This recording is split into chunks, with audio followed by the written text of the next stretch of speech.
Buenos días, mi nombre es María Soledad Serena, soy docente del curso de Inmunología Animal Aplicada.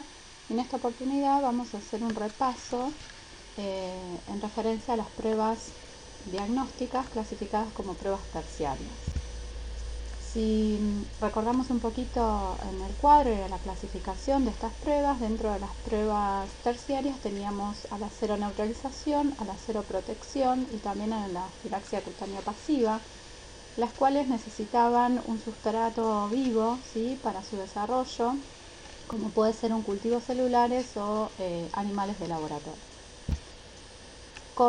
Por su definición, estas pruebas, como dijimos, necesitan de animales de laboratorio, que normalmente se pueden utilizar los ratones, hámster, los conejos, ¿sí?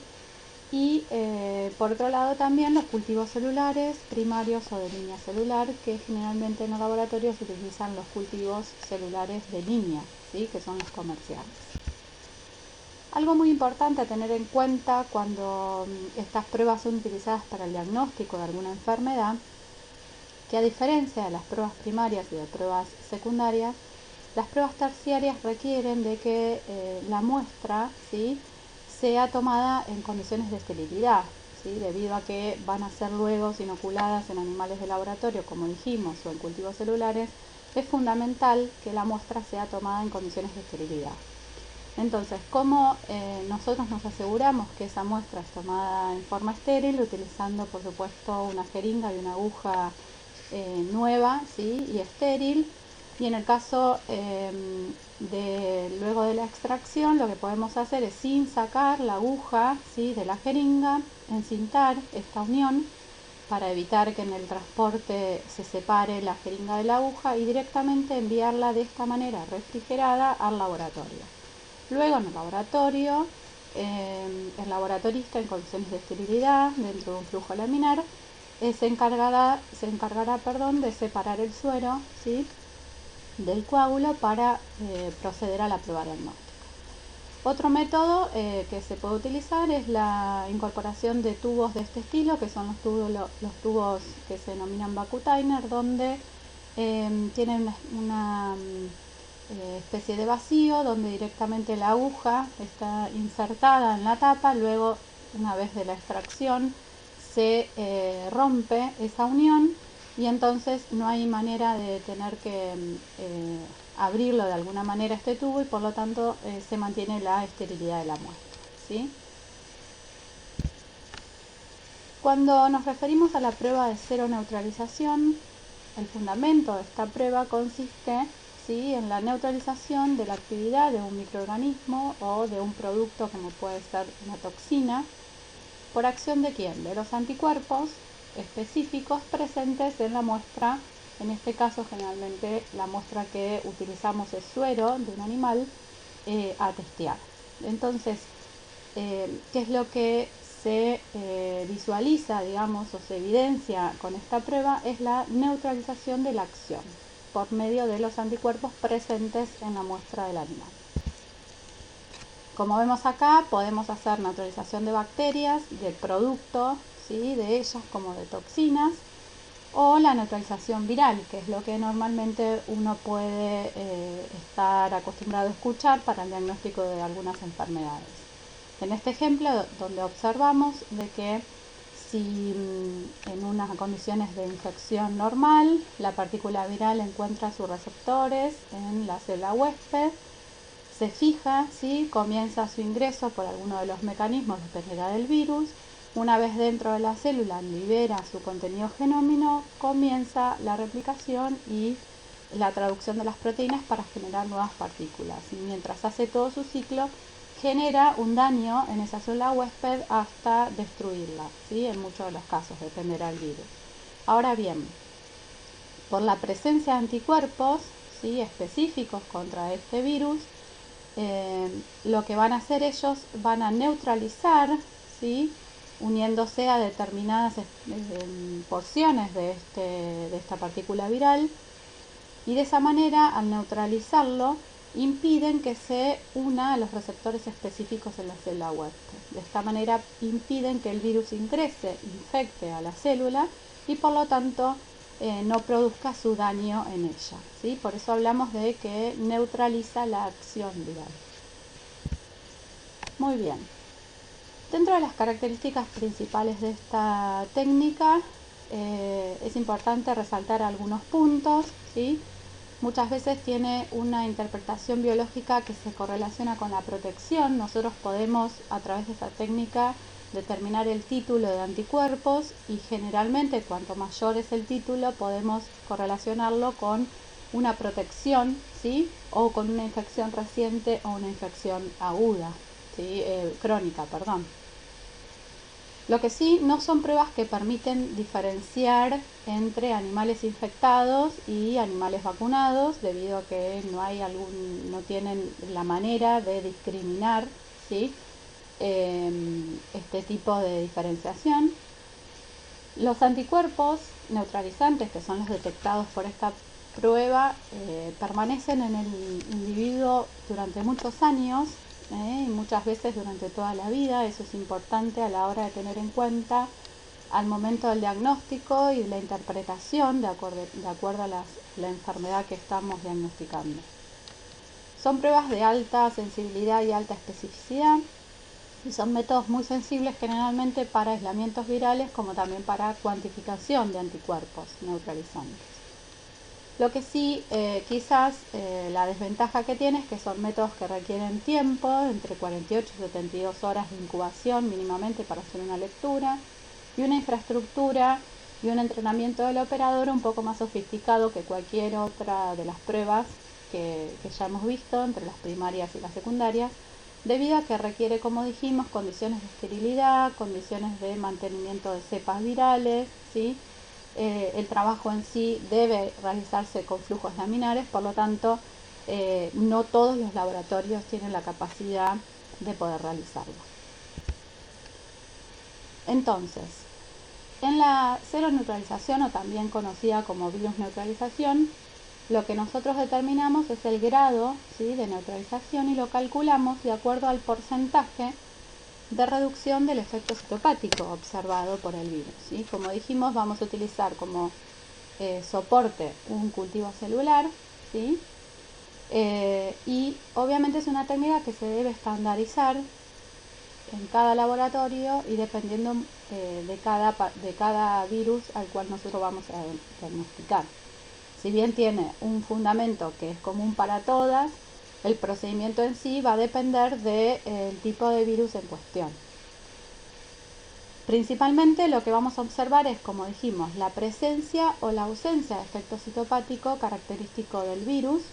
Acá tenemos, por ejemplo, cuando no aparece neutralización viral, eso implica de que no hay anticuerpos que están neutralizando, por ejemplo, efecto citopático de lisis o efecto citopático de sincicios. Mientras que si la muestra posee anticuerpos donde sí hay neutralización viral, entonces ¿qué va a suceder? Dijimos de que este virus no va a poder ingresar a la célula huésped y por lo tanto no va a producir su infección y su daño. Entonces vamos a ver una monocapa de células normales de esta manera. Existen dos maneras de poder realizar esta técnica, lo que llamamos virus constante suero variable, donde se determina el título de seroneutralización, que es el que normalmente utilizamos en los laboratorios de diagnóstico, y lo que necesitamos, ¿sí?, como reactivos es un virus conocido, que obviamente debidamente ya fue titulado, el suero problema del animal, que debemos hacer diluciones seriadas para poder determinar este título, y además del cultivo celular, una placa de 96 pocillos estéril, con condiciones de esterilidad para trabajar, donde entonces vamos a realizar la técnica. Las distintas etapas de la técnica consisten en, primero, una incubación del virus, del patógeno, ¿sí?, con el suero del animal, donde se va a producir o no la reacción antígeno-anticuerpo, y una etapa posterior de inoculación de esa mezcla en un cultivo celular o en un animal de laboratorio. Como dijimos, la primera es el contacto del virus con la muestra problema y hacer una dilución seriada para poder determinar entonces el título neutralizante, y la segunda, la incubación de esta mezcla en un cultivo celular y, o en un animal de laboratorio, también en huevos embrionados. Con respecto a la metodología, acá hay un ejemplo donde, por ejemplo, tenemos una muestra 1, ¿sí?, que no tuvo contacto con el virus, y una muestra 2 que sí tuvo contacto con el virus. Vamos a procesar las dos al mismo tiempo. Entonces, lo primero que realizamos es lo que llamamos una descomplementación de ese suero, ¿sí?, alrededor de media hora a 56 grados, lo ponemos a baño María. Y posteriormente procedemos entonces a la dilución seriada en medio de cultivo, generalmente que utilizamos de rutina. Hacemos diluciones seriadas en base 2, en base 10, eso dependerá de la técnica en cuestión, ¿sí? Suponemos que comenzamos, si hacemos una dilución en base 2, comenzamos 1 en 2, o sea, eso significa hacer mitad y mitad de volumen, mitad de suero y mitad de medio de cultivo, y pasamos siempre tomando la misma cantidad hacia el pocillo posterior, ¿sí?, para hacer las diluciones correspondientes. Posteriormente incorporamos, como dijimos, una cantidad fija de un virus ya titulado a razón de unas 100 a 300 partículas virales, y vamos a dejarle un tiempo de incubación a 37 grados y en condiciones atmosféricas con dióxido de carbono, porque es un sistema abierto, para permitir lo que llamamos la unión antígeno-anticuerpo, la absorción viral. En el caso de la muestra 1 vemos que observamos que tiene las partículas virales porque no tenemos anticuerpos, y en el caso de la muestra 2 observamos que comienza entonces en cada uno de los pocillos la interacción. Posteriormente, como último dijimos, esta mezcla hay que agregarle el sustrato, ¿sí?, ese cultivo celular. Ese cultivo celular tiene que ser un cultivo celular susceptible para el virus en cuestión, ¿sí?, y lo vamos a agregar también en forma constante. En todos los pocillos la misma cantidad de células. Al finalizar esta etapa vamos a dejar una incubación también a 37 grados con atmósfera de dióxido de carbono a razón de 48 a 72 horas, dependiendo del protocolo de diagnóstico de cada virus. Al finalizar este tiempo de incubación, lo que vamos a proceder es a la lectura y a definición del resultado. La muestra 1, que no tenía anticuerpos, el virus va a ingresar a la célula y va a producir entonces el efecto citopático característico, como se ve en este caso con efecto de lisis. Y la muestra 2, que sí tenía anticuerpos, donde entonces el virus fue neutralizado, se observan las monocapas intactas, ¿sí?, y no hay entonces efecto citopático característico del virus. Pero en este caso la muestra es considerada como positiva. Para definir entonces, por último, el título, ¿sí?, de neutralizante, lo definimos como la máxima dilución donde se observa el efecto, digamos, la neutralización al 50% del sistema.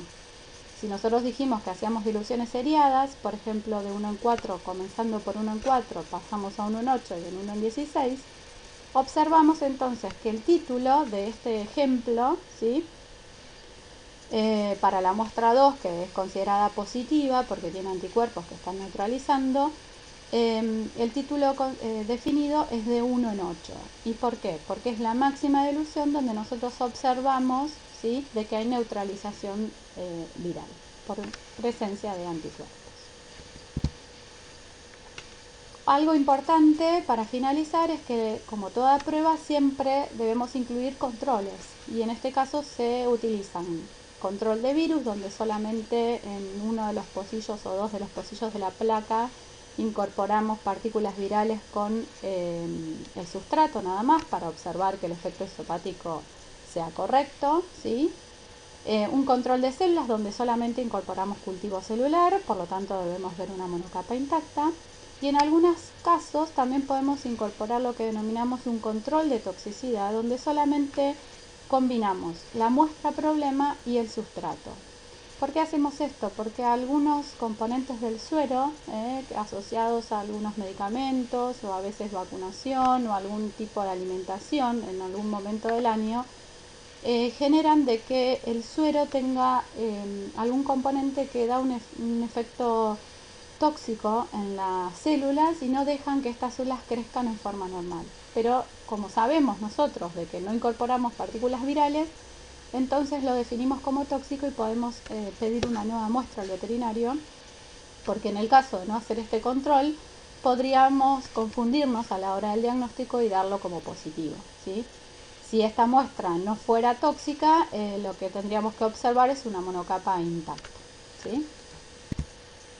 Acá es como entonces, por ejemplo, nosotros trabajamos normalmente en el laboratorio, hacemos por duplicado y un control de toxicidad, ¿sí? Esto es una muestra, esto es otra muestra, esto es otra, y los controles de células y el control de virus. Si analizamos la muestra 1, ¿sí? Es una muestra negativa y el control de toxicidad está correcto. La muestra 2 es una muestra positiva en la primera dilución, supongamos que comenzamos en 1 en 4, por lo tanto es 1 en 4 y el control de toxicidad es correcto. La muestra 2 es positiva y mayor o igual a la dilución 1 en 8, si es que comenzamos con una dilución 1 en 4, entonces acá deberíamos repetir con mayor diluciones para definir el título neutralizante.